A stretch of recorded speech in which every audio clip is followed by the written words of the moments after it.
Hi, I'm Mia Friedman and you're listening to No Filter. What happens to successful models when they get older and stop modelling?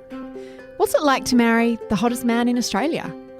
What's the hardest part about being a trailing spouse and moving across the world to support your new partner in their career? What's it like when you're publicly humiliated and privately devastated by things that happen in your life and in your marriage? And what's it like to bring your 3 children home to Australia, somewhere they've never lived, 25 years after you left? If you're a woman of a certain age, the name Alison Brahe will make you squeal. Or at least step back in time to the 80s and 90s when she was the model on the cover of Dolly and Cleo and Cosmo, and then married Australia's most eligible bachelor, Alison Brahe Daddo, who was then an actor and the host of the dating show Perfect Match. Now, if you're younger than, say, your late 30s, you're probably drawing a bit of a blank right now, so I'll try to make a modern day comparison. Okay, if there was an Australian version of Angelina and Brad, Cameron and Alison were it. Or imagine if, say, Miranda Kerr married Chris Hemsworth. 2 incredibly famous, impossibly beautiful Australians with the same fan base, women. We wanted to be and be friends with Alison, and we wanted to shag and marry Cameron.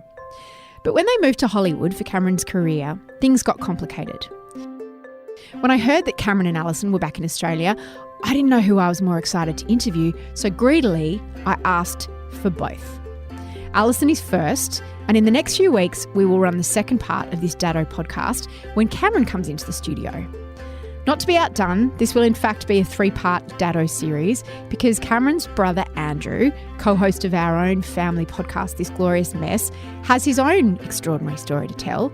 So in the next few months, it will be a Daddo fest here at No Filter. There are so many of them. But first, today, Alison Brahe, or Alison Daddo, who has a pretty fascinating story of her own. Here's Alison. Hey, welcome back. Thank you. Welcome home. Yes, thank you. Is there a certain age of woman, me, who gets very gushy around you? There's a certain age of women. Yeah, it's 40s. It's a window. Yeah, it is a window. Yeah, because 28, they're like, who are Absolutely. you? You know, and 50s, like 60-year-olds, they're like, no. So I remember your husband. What's your demographic is women in their 40s? Women in their 40s, yes. They remember me from the Dolly days. That's right. It's true. What have you most missed about Australia? I mean, it's always been family. And, you know, we left, and particularly Cam's side of the family, which I'm very close to as well, that just exploded with nieces and nephews. So many daddos. So many daddos. Hundreds of daddos. And they all pretty much had 3 or 2 kids each. So I missed, because I'm such a kid lover, I missed their whole childhood. So we've arrived, and I've now got a 25-year-old niece, and she's traveling, and, you know, it's sort of like all of that babyhood and growing up and all of those big steps we missed. And then, of course, you know, my mum and dad, and getting them to sort of experience my children's early years as well. I miss that. I miss the beaches. Coming back to fish and chips here has been so good. I've had that much fish and chips. It's ridiculous. You could have come back at any time. You were away for how long? 25 years, yeah. More than half of your life. Yes. How old were you when you left? 22. What was the plan? The plan was 3 years, and I never wanted to go. I was devastated when Cam said, we're going. I didn't even want to visit America. I was like, that's the land of riots and just, it looks terrible and dangerous, and who'd ever want to raise a child there? We'd been married 8 months, and he said, we're going. It's my career. I need to give it a shot. Now's the time. Got to strike while the iron's hot, and let's go. And it was a choice that I eventually had to make, though I was very, very, very reticent. And so for 2 years, I was flying back and forth constantly to Australia. I still had the Portman's contract, and it actually made it harder to do that because I never settled. And so once I started pulling out of started saying no to Australia work-wise, and I just thought I have to just stay where I am for a bit. And that's when things started changing. I started meeting people. I started finding my feet. I started finding places where I could eat in the grocery stores. And then before we knew it, we got a dog, and that was the beginning of the groundwork. Laying down the roots. Yes. Because I guess, did you sort of think, look, I can just have one foot out the door and just sort of almost be commuting for 3 years and then we'll move home? Yep. And we kept changing the finishing line. We kept on, we'd hit it here and go, well, we'd never buy a place here. Oh, we'd never have a child here. Well, we'd never put them in school here. And it kept, it kept on moving and moving and moving until, 10 years, 15 years later, we're like, oh, no, we're not moving back for a long time yet. So because you get to the point where all your kids were born there. Yep. Have they all moved with you? Yes. All of them have? Yes. How was the decision to move home? It was very, very similar to the one to move over there, actually, particularly for me, again. You were the dragging one. I really was upset, like really, really devastated. I always say I had my childhood in Australia, but I grew up in America. My dreams came true in America. I became a teacher. I became a mother. I became an advocate. I became a best friend to many women that are just powerful and strong and inspiring, and they're still all over there. Yeah, right. And of course, I haven't lost them, though, that connection of the daily basis of having my women around me, and of course all my children's the childhood memories of driving by a park and, oh, this is where you lost your first tooth, and knowing all my children's friends and my children's friends' parents. And now I'm here and starting all over again with a 21-year-old, 17 and 11-year-old. So it's challenging. It's going fairly well, though it took me a long, long time to come to terms with the fact we were actually really moving this time, because we tossed it around for so many years. I imagine. So with Cameron's job, he has to go and be where the work is, right? Yep. And for a while that was in America. Yep. And then it became Australia again. Yes, yeah. And it was so hard on him, the amount of time spent away. It was exhausting. From the family? Yeah, it was exhausting for him. And we were constantly without him. And then it was so financially tough in a lot of ways too, because he was gone. He was paying tax in both countries. You'd lose 30% once you shifted the money across to America. So it was still, we were just going month by month, and he was working his ass off and still not being with the family. And it just wasn't making sense. So coming back, his parents aren't getting any younger. There was a couple of health scares that, they had, and it was just, that was the way I could make sense of it for myself, is going, okay, I can do this for my mum and dad. I can do it for them. So. And start again. Yeah. Yes. That, being the trailing spouse, what's that like? I have to find a way each time to make sense of it for myself, like I did with moving for my family. Tell yourself a story about it. I have to find a way, because, the thing that I'm really aware of is that it's a setup for resentment. It's like, if this is awful, there's only one person I can blame, and it's going to be Cam. And I just didn't want to do that. I didn't want to add that to the pressure of what we were already dealing with. So that was something that we really worked on together, is I'm going to have all my feelings about this. I'm going to rant. I'm going to rave. I'm going to cry. I'm going to scream. I'm going to, have all of my ceremonial goodbyes and everything before I go, so I can make that move cleanly in a way, and be able to do it from a place from my heart, and not from a place of like, I'm doing this for Cam, because that was just not going to work for me, or do it for his career, or do it for money. None of those were going to be able to make sense to me. The only way I could make sense was to go, I'm going to do it because I love my husband and because I love my family, and I want us to be together, and I want to spend time with my family. And once I was in that place, clear, then I could do it. We've done a lot of that in our marriage, where he's had to travel for months at a time, and I've usually just stood by, you know, my home in LA, and again had the women around me and the schools going, and we never did the traveling thing where we, you know, got a nanny or got a tutor or anything like that. It's nothing that I wanted to do. Yeah, and kept the kids in LA, Yeah. and he went off and then came back. Yeah.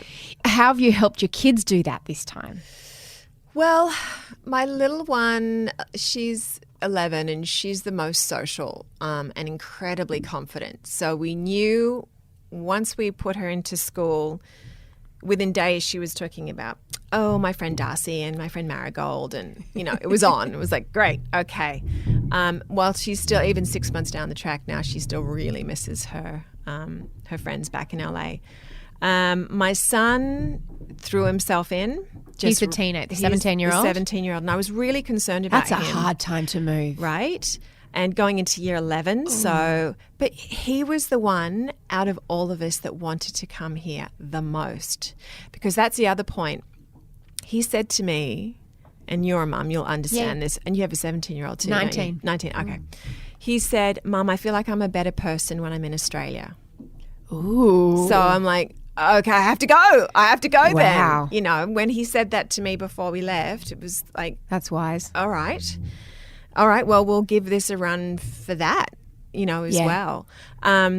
So he threw himself into school. He's got a ton of friends, you know, very quickly. It's my 21-year-old that's my uni student that she just hasn't found her group. Yeah. So she was she in college? What? Yes. She was in college? Yeah, so she was in second year of college. The thing that's happened is, for some reason, we don't know why, we appealed it twice, but her college credits didn't transfer to here. Oh my She's had to go back to the beginning. Oh my God. All the way back to the beginning. And so she's 21 and she's now with a lot of 18-year-olds just out of school. Difficult. Yeah. So that's a little bit, you know. What's she studying? She's doing fine arts in photography. She wants to be a photojournalist. Oh, wow. Yeah. Was she on board with this move? I wouldn't have been if I were her. Yeah. Thank God she didn't have a boyfriend. That would have really upset the apple cart.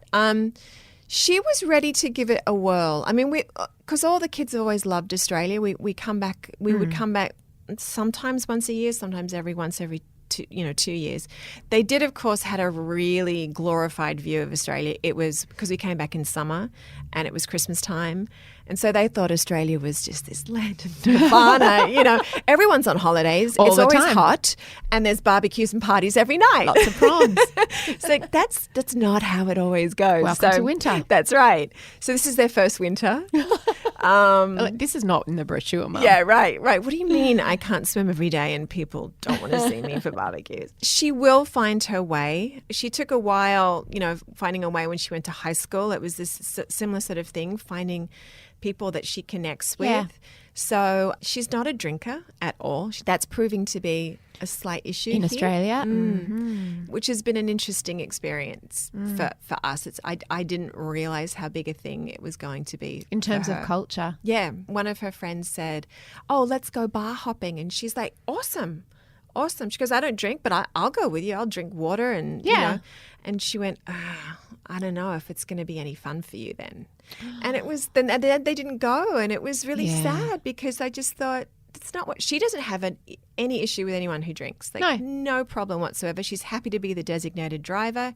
She's cleaned up. Every friendship group needs one of her. Totally. She's cleaned up enough vomit from her friends in the past in LA to like not have an issue with that. She just doesn't like it. Doesn't like the way it feels. So that's sort of something that, you know, she's God, that's a bit of an with. indictment on Australian culture, isn't it?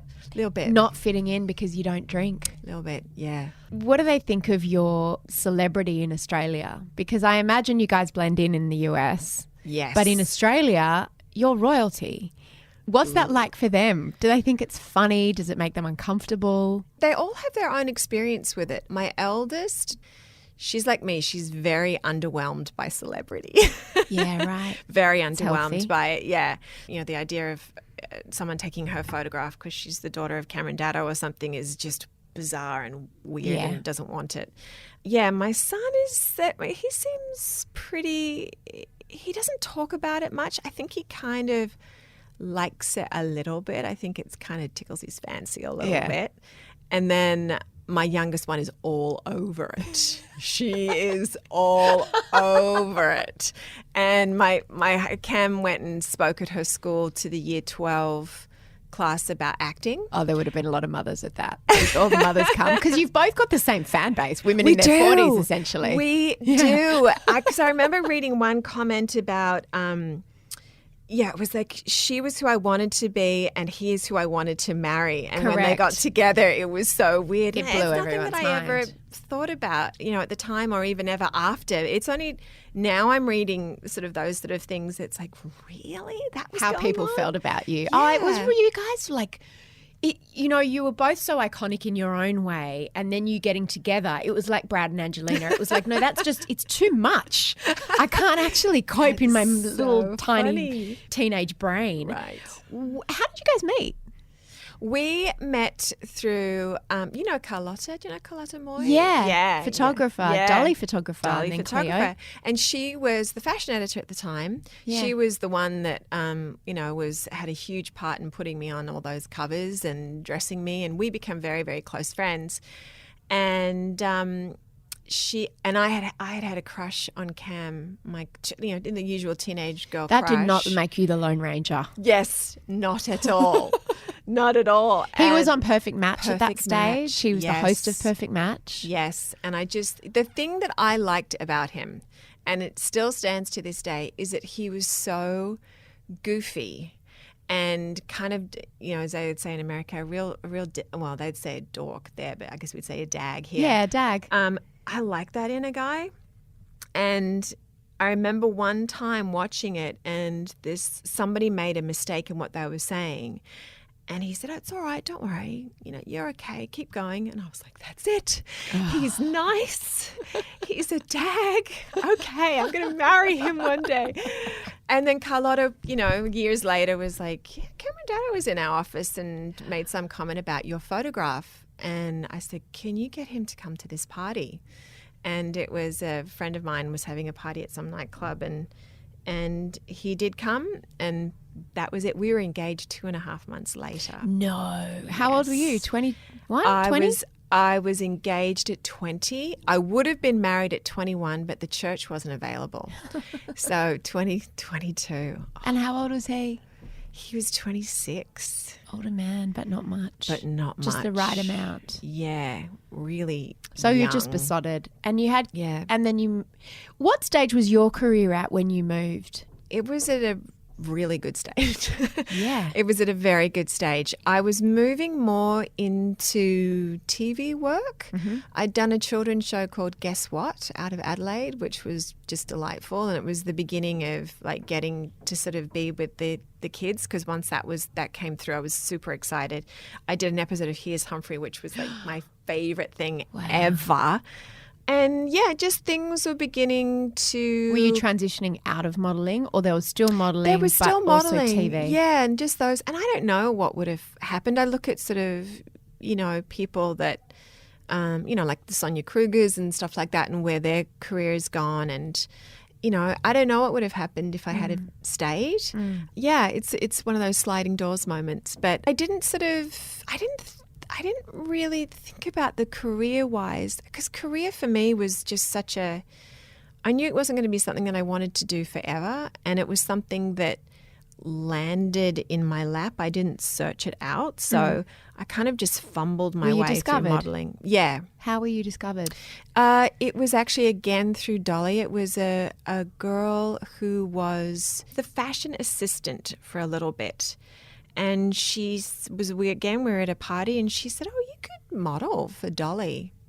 And I was like, "Oh, okay. I like Dolly magazine." And she said, "Yeah, go and see this agency and see what they think." And it was an agency called Cameron's. And I went in. I took a photograph of me. They said, "Bring a photograph." I took just a home photograph that I'd have from my school formal. Took that in. And they went, "Okay, great. Yes, we'd like to put you in our books. I'm going to send you out right now to a Grace Brothers casting. So here's the address. Off you go." Went out and I booked that job and all I had was this photograph from my school You're formal. like, this is easy. I can do this. Yeah, I was like, okay. And then I was working within days. So How was modelling then different to what you see of it now? I mean, there was no social media. yeah, I think it was in that way. I think it was so much easier to model in that way. I think there's more protection around the girls now. I'm not entirely sure because I get nervous about any young person being exploited in the industry. So Do you mean like a young person being in an adult world? yes, yeah. And Were you how old when you started I was modelling? 16. And was it? I mean, it is an Yeah. adult world. It's adults. It is. Yeah, it is. And I was a really naive 16-year-old too. I'd never traveled. I'd never been out of home. I just was this North Shore girl that just again stumbled into it. Was very unwise in the way of any adult world at all. So, I got myself into some weird and dangerous situations and said yes to any shoot. Didn't ever think I could say no. Yeah. Didn't ever think I was allowed to say no to this lingerie, to putting this on, or can you do it without your top, and all of that. I just didn't know I could say no. But then there's also this self-esteem. It's hard enough being a teenage girl, but being in an industry where your entire value is determined by your weight and how you look. 100%. How can that be a good thing? Yep, absolutely. So what was your experience of that? At the age of 47, I'm still working to heal it. I'm still working to heal my self-esteem.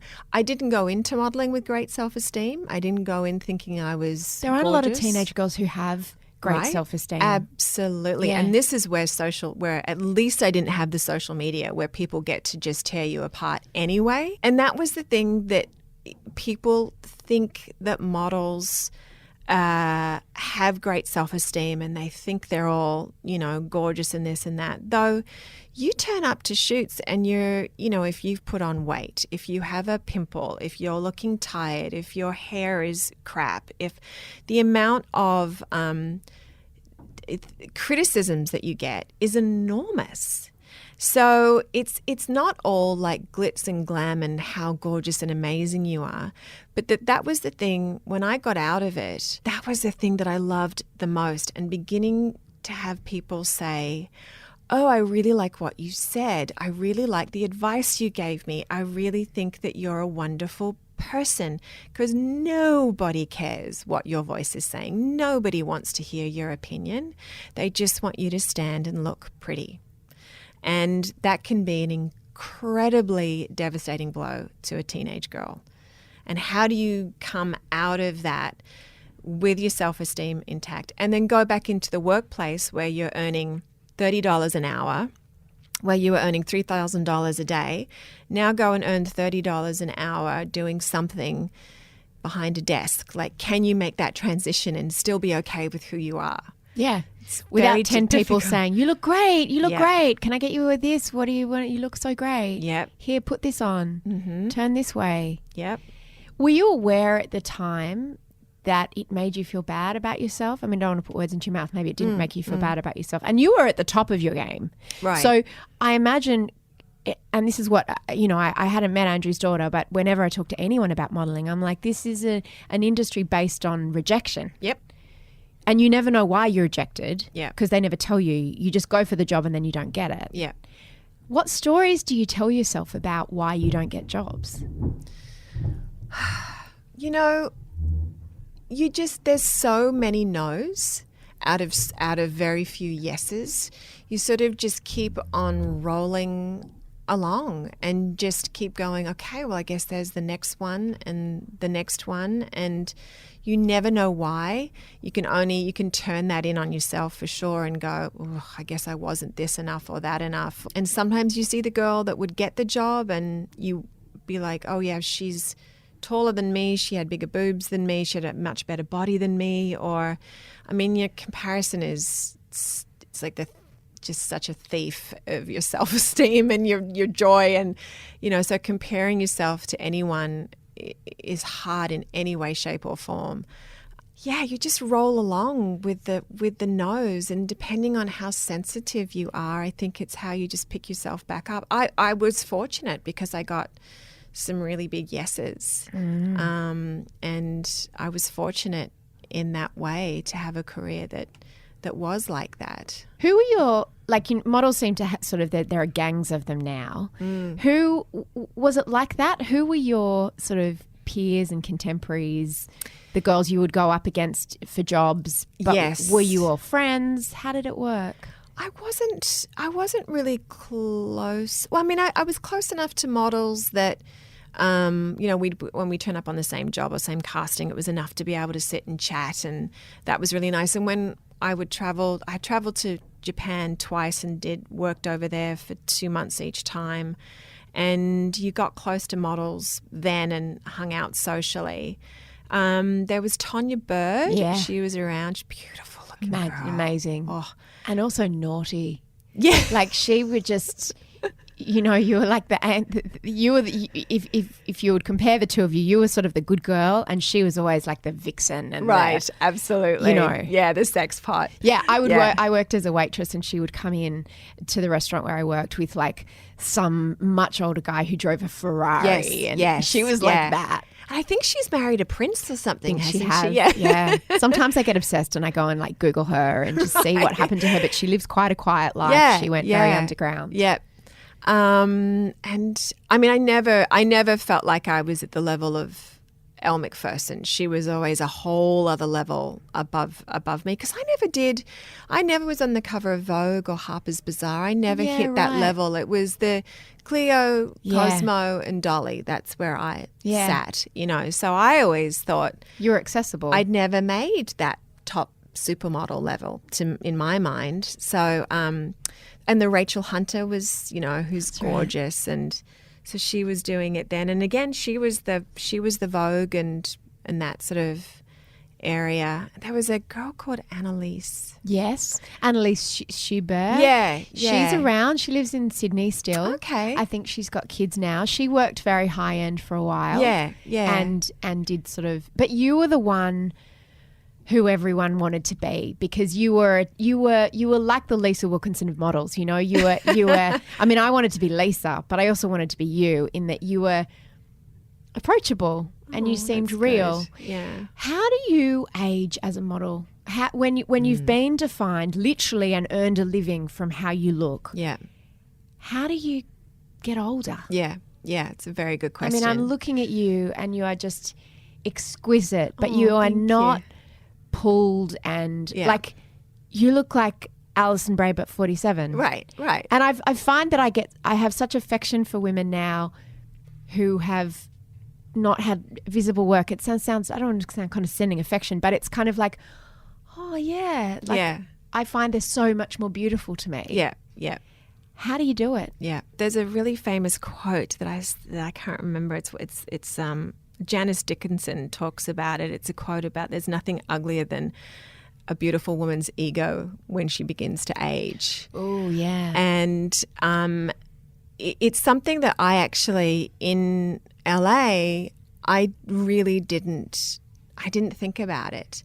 I've never been one to I've never thought about plastic surgery. I haven't done anything Botox or anything like that. And at the same time, I understand why women do, because of the pressure on them. And I would never, poo-poo that for anyone that feels the need to do that. I'm like you. I like to see women who are aging naturally. I just like that. My mother, I think, is incredibly beautiful at the age of 81.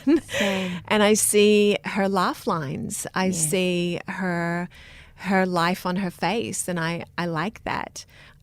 Since moving back here, I have to say, though, I have felt more of that eye on me, and I felt my own self-judgment come up, and being recognized a little bit more. And it's, it's so weird, because I have this thing, and it sounds stupid, but I have this thing that I'm somehow going to disappoint people, the 40-year-old women, once they see me. And I'm going to disappoint them because I don't look like I was when I was 18. Because you're frozen in. But you do. You look exactly like that. Really? Yeah. I don't see that, but, you know, because I see other things. No, but, I see that you just haven't changed, like at all. Yeah. Well, thank you. Yeah, but it's this idea that I just think, oh, God, they're going to see me and go, Shiza, this was my idol, and now, oh, God. How do you even process that? So I have to go, all right, you've had, what have you done with your life? What are you proud of? You've had 3 kids.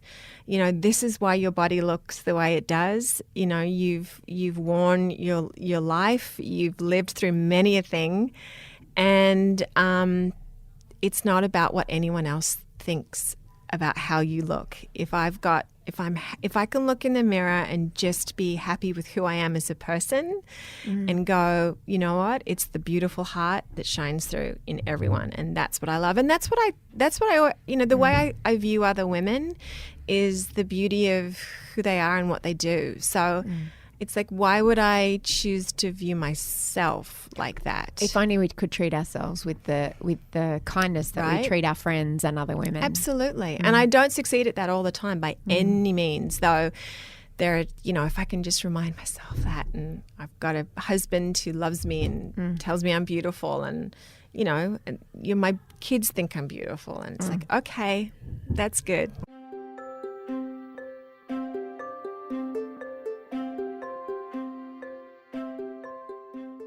Wondering how to feel about that story in the news? Think of the implications that this has for women. Need something explained? It's a 3-question rule. Want someone to cut through the crap and find things that actually make your life better? Download this app called Tunnel Bear. It'll get you anything that is geo-blocked to Australia. It's changed my life. Mamma Mia Out Loud is the weekly podcast with what women are talking about. It drops every Wednesday. Subscribe in iTunes or the Mamma Mia podcast app. You guys did it tough for a long time in LA, didn't you? Yep. There were times when it was really tough. Yeah. At what point in supporting your partner's dream do you just want to go, no, get a real job? Yeah. Well, we hit that. We certainly hit that. And it was when I knew I needed to make a difference in getting work as well. I mean, my kids were still fairly little, but I thought, okay, how can I find a job? And then for Cam, we had that discussion. It's like, what else can you do? And it was such a devastating time for him. I knew I needed to steer the ship and hold what I could together in the self-esteem for him in a lot of ways, because he just felt such like a loser, and his job of being able to help the family and put the kids through school and have a house and all that had gone, and we'd filed for bankruptcy, and he'd say things like, what am I have no other skill. That's all I've ever known is to be an actor. What am I going to go do? Work at McDonald's? And that was like where he'd go to. Yeah, and the I'd go, extreme. why does it have to be work at McDonald's? What else are you capable of doing? What about teaching acting? What about going and doing theatre here? What about helping actors with their American accent? I mean, so to keep him in that world that he knows so well, but finding a different avenue and streams of income. He ended up selling water filters, which wasn't exactly not in that the entertainment industry. He had to sort of put on a certain role and be charming, but yeah, it was really, really, really difficult for him, and I don't regret that time. He still feels, and I was mentioning this the other day, he still has shame about it that we went through the bankruptcy, and I truly don't. I really feel we learnt an enormous amount, as did the kids. It got us out of a certain house and into this beautiful little area in LA up in the Topanga Hills that was where we should have been living the entire time. Again, we were never out on the street. We were never homeless. We were never hungry. So how bad was it? It was like a reset. Yeah, it was. It was tough, but so many other people were doing it tough, and millions of other people have done it way, way, way tougher than what we were doing it. So it must be really hard that balancing as a partner, wanting to not, make your partner feel worse, but at the same time, dreams are great, but also we got to eat and we got to live somewhere. And so at what point do you sort of say, yeah. And you were working as well. You trained as a doula, didn't you?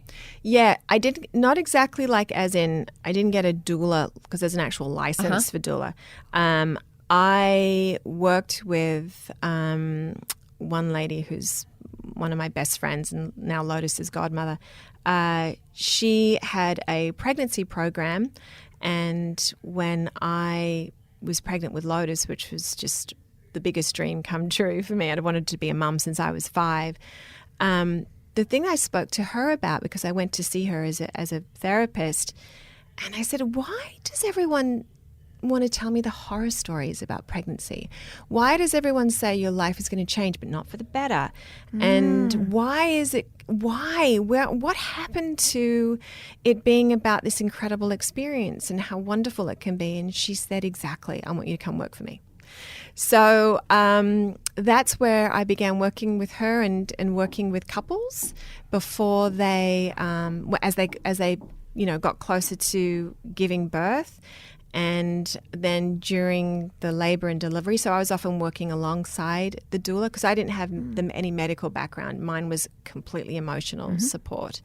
So and then I trained as a massage therapist, so I do pregnancy massage. Then I would teach the mum and dad how to do baby massage, and we would do baby massage usually within half an hour of the birth, so we could release the points in the head, and if there were any issues. My daughter came out with this real wonky foot and this slightly cricked neck, and so we were able to massage all that out, and it helps with colic and digestion and all sorts of awesome stuff. So did you feel like you'd found your calling? Absolutely. Your vocation? Absolutely. It was just magic. And to be a part of someone's birth experience, and it didn't matter to me, the birth. It didn't matter if it was a cesarean or if it was a home birth or a hospital birth, or if you were adopting a baby or if you were doing surrogacy. It was you were birthing yourself as a mum, and to be a part of that was the most thrilling thing for me. What a beautiful way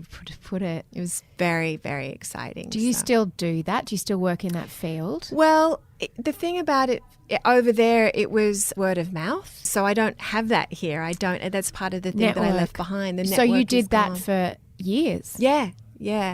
And that translated then into, we started doing the group of women I worked with. We would go into schools and work with third graders on anti-bullying and emotional intelligence. And we would massage those kids and have them massage their hands and massage the other kids' hands and do exercises with them to sort of speak about how they were feeling rather than punch out how they were feeling. And then I got the opportunity to become a teacher. So I became a teacher of little ones, 2- and 3-year-olds, and had my own class at a school in LA. So. Is that what you're going to do now that you're back? I hope so. I've approached my daughter's school just to start doing substitute teaching and just getting in that way. So whatever I do, I just feel it has to be something to do with kids, babies, parenting. You've got a very mothering. nurturing energy. Is there a word for what you are or for what you do? I don't know, actually. I don't know. I don't know if there is a... Like a teacher / healer. Oh, gosh, if I could help, heal anything, I would in the regards of, parenting and mothering and giving birth and all that. Because I just think it's to me, it's just, it still astounds me, the fact that you can be a mum and either grow a human or have another human grow in another woman's body and raise that child. And it's just a magical experience, and really hard. Really hard. Really hard. The hardest thing ever. When my firstborn was about 2, my husband and I split up for a couple of years. And I remember reading about you and Cameron splitting up and getting back together. And I didn't know anyone, I knew plenty of people who had split up, but I didn't know anyone who got back together again. Yeah. And so I remember reading that with interest. Yep. How old were your kids when you guys split up? And what was that time like? I didn't have kids yet. Oh, you didn't have kids It was yet. right before. In fact, what had happened, I actually was pregnant, and we lost that baby. And then how long after that did we split up? It wasn't that long, maybe about 6 months after. We split up 6 months after losing a baby as well. Isn't that interesting? Yeah. It exposes a lot. It does. Yeah. It does. Yeah. How long were you apart, and how did you find your way back?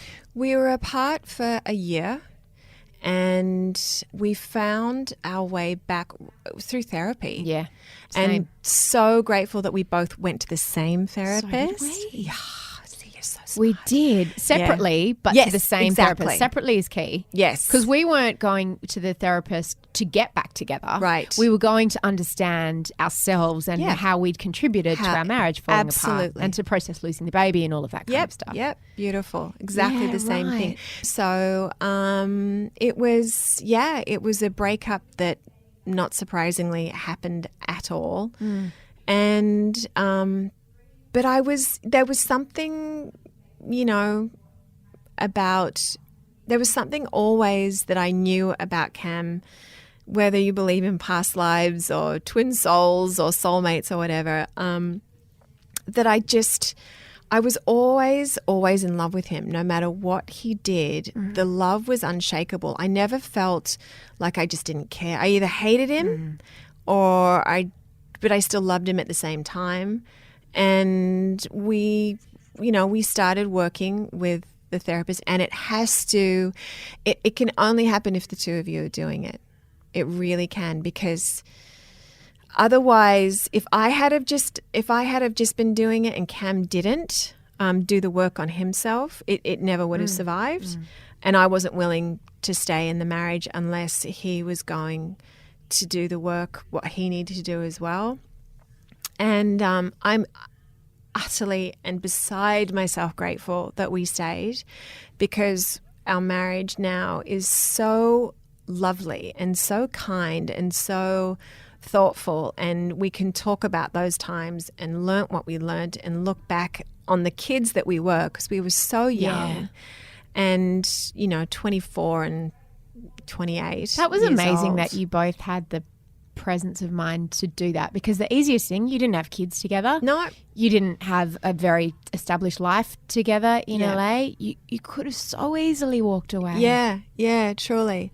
And I do credit that so much to this beautiful therapist who became Lotus's godmother and my dearest friend.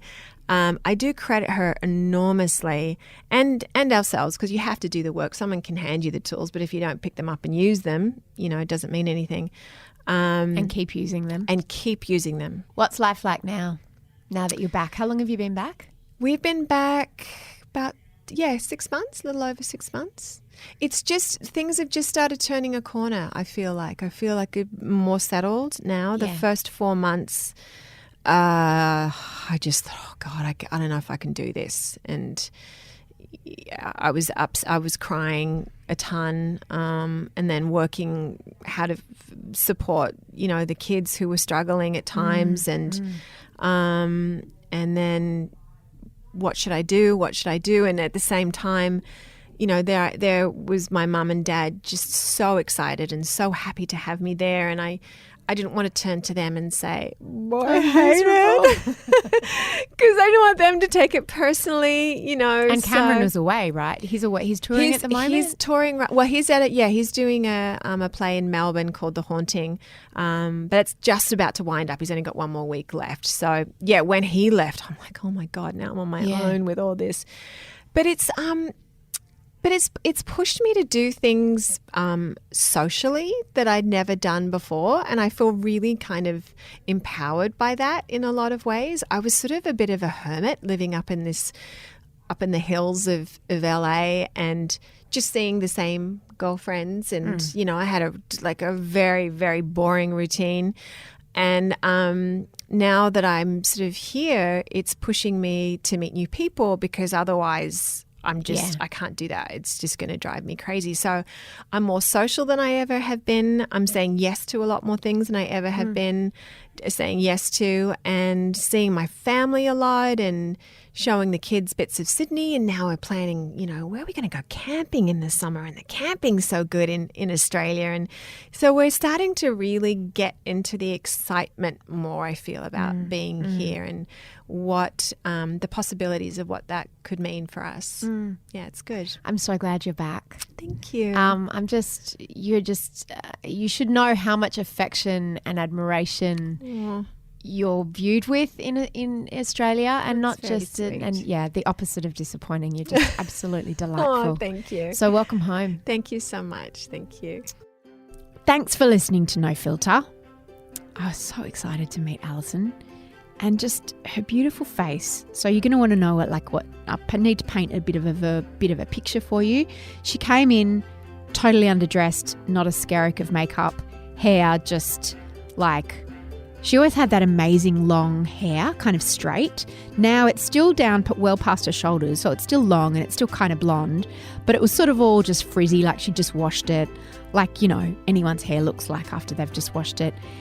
And she's still absolutely, unmistakably Alison Brahe. She's just beautiful. She was wearing like an Indian kind of peasanty top and just some like jeans and a kind of a jacket, and boots, and she just looked like a kind of just a glamorous is the wrong word, but she wasn't glamorous, beautiful, gorgeous, regular woman. Like, she could have been on the sidelines at the soccer game or in the supermarket or, you know, on the train, except she's Alison Brahe. She just was lovely. She was just so lovely, and I'd never met her before, and I just wanted to cuddle her and play with her hair, really. Because that's what I do. I bet Richard Fidler doesn't say that. I bet Richard Fidler doesn't give people cuddles and ask if you can play with their hair. That's how we roll here. That's my professional interviewing style. If you want all of our podcasts in one place, you should really download the Mamma Mia podcast app if you haven't already.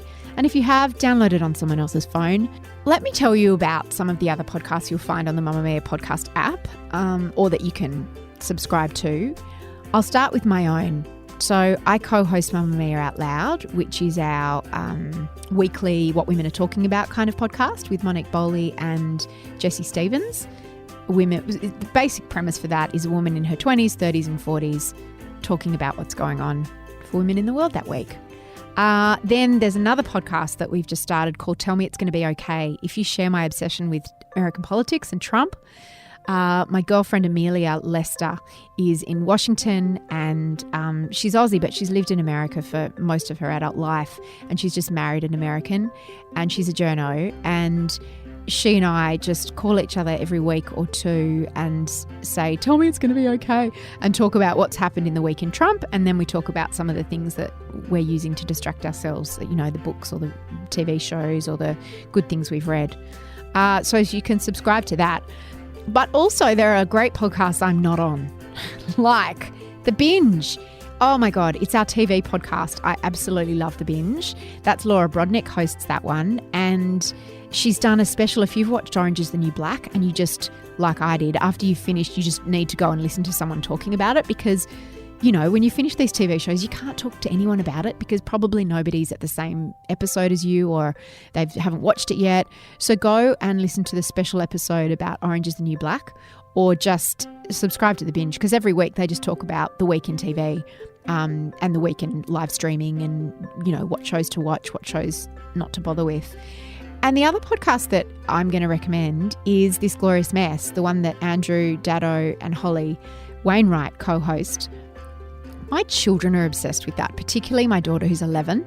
It's really interesting. It's like, even though it's not a podcast for kids, it's a podcast very much for parents. I don't know, she just loves it. It's very funny. So many people who don't even have kids tell me that that's their favourite podcast. They're just hilarious. They just talk about family stuff, you know, stories that are around in the news, their own issues with their children who are at very different ages. Holly's got little kids who are like 3 and 5 or 4 and 6. And Andrew, I nearly called him Cameron, he'll hate that. Andrew Daddo's kids are tweens and teens, so he's in a very different place with his kids. So This Glorious Mess, The Binge, Tell Me It's Going to Be Okay, Mamma Mia Out Loud, that's just a handful of podcast goodness that you can find on our podcast or wherever, our podcast app, or wherever you get your podcasts. If you can think of someone who loved Alison Brahe and would love to listen to this and find out what happened to her, please share this podcast. There's a little button, you know, little icon, the share one, where you're listening to this. How's that for technical instructions? Just share it. Go on. If you want to suggest a guest or just ask me a question, call the pod phone on 02 8999 9386 or flick me an email at podcast@mamamia.com.au. Do you know what else was funny? It just so happens that this week, Lisa Wilkinson's daughter Billy is interning here at Mamma Mia. So I took Alison out, introduced her to Billy, and then sent Lisa the photo of Billy and Alison and blew her mind. She's like, oh my God, how did that even happen? How did these two very different parts of my world collide? And it was so lovely. Alison had such fond memories of Lisa, and Lisa was really a champion of her and her career in the early days. So it was a beautiful closing of the circle. Today's show was produced by Eliza Ratliff for the Mamma Mia Women's Network. The executive producer of podcasts is Monique Bowley, and the head of entertainment is Holly Wainwright. I'm Mia Friedman, and I will see you on the internet. Lots of love, and see you next time.